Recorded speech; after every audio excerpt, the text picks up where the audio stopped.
Hey, what is going on, SMT Nation? It's your boy, the SMT. We're going to be talking about ultra-wideband millimeter wave technology advances. Huge progress happening with these new technologies. It's going to really make ultra-wideband and millimeter wave a more effective solution for capacity, and it's going to make it more meaningful in that it's going to connect more people and more applications. Verizon is developing these relationships with these companies that are making the millimeter wave connection more reliable, more accessible, and more effective. So what they're doing in enhancing the millimeter wave bands is what they're going to do is they're going to take 5G repeaters straight to the market across any market that has the ultra wideband. So the objective is to support millimeter wave in and around buildings, also build out these repeaters and boosters around homes, getting them to be able to better connect to millimeter wave. So the drawback to millimeter wave, because of its high frequency, it's a physics thing. It struggles to penetrate building materials due to the extremely high microwave frequencies that they are. So companies including FRTek of South Korea with their Prime Air product and SureCall with their Horizon product, what they're doing is incredible. They're even going to make theirs low power solar energy, which is awesome. It just gives it more additional benefit, right, in terms of being low power and small and lightweight. But it's going to offer huge range improvements and also penetration into buildings. So they've worked out many of the interference issues associated with repeaters.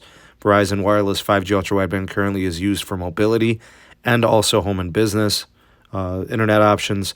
So most notable feature here with these technologies is the outdoor repeaters are able to amplify the millimeter wave signal to provide indoor signal for apartments, condos, homes, etc. They will be targeting multi-unit buildings with this technology. No fiber connection is required. No dedicated power is also required. There's no power meters associated with it. It's perfect in terms of what they need from it. Not perfect in the sense that it's not going to be without its flaws. I'm concerned about latencies, obviously, but based on what they want to do with it, I think it really, really fits the bill. So the estimate here is that we're going to be seeing doubling of coverage. The effective range is obviously going to improve greatly. It's going to offer indoor solutions now at this point. All of this, and Verizon still has the contract with Pivotal Comware for similar repeaters and boosters with their Pivot and Echo technologies. What's really telling about these technologies and this specific announcement as of right now is I was spending all day basically on the near west side in the CLE. I spent most of the day, light hours and such, and I was looking at the deployments of the ultra wideband, and Verizon has installed 50 millimeter wave ultra wideband sites across 40 blocks of Cleveland's near west side. Some blocks even had more than one site. So Verizon is very serious about this ultra wideband millimeter wave technology and deployment. This further confirms that I think it's cheaper than we once thought. I do believe that the estimated calculations are that these sites are now costing Verizon anywhere between $17,000 and $18,000 per site, which makes it more effective than we thought, more cost efficient. And also Verizon still is committed to it as a legitimate capacity layer, even though some people think that they were falling back and were kind of pulling out of the millimeter wave investment. That's just not true, and it's not the case. Some people have had their doubts on millimeter wave, but I think the narrative changes quite regularly, actually. The evolution has been rapid, and it's been exciting to witness. The connection itself, we think about millimeter wave 2 years ago, it has come a long way, and it is becoming very reliable. Ultra-wideband, in my opinion, this is my opinion, is the true capacity layer.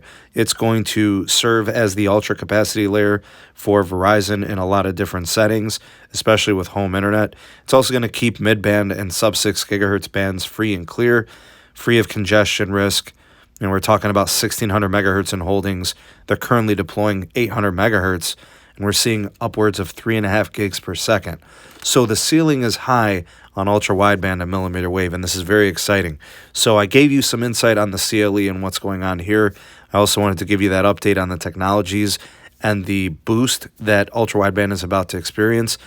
I'd like to hear what you have to say. Go ahead and sound off in the comment section. Let me know what you think of these new technologies, the companies and their tools, and these boosters. Let me know what you think about the Verizon approach and how effective you think it'll be.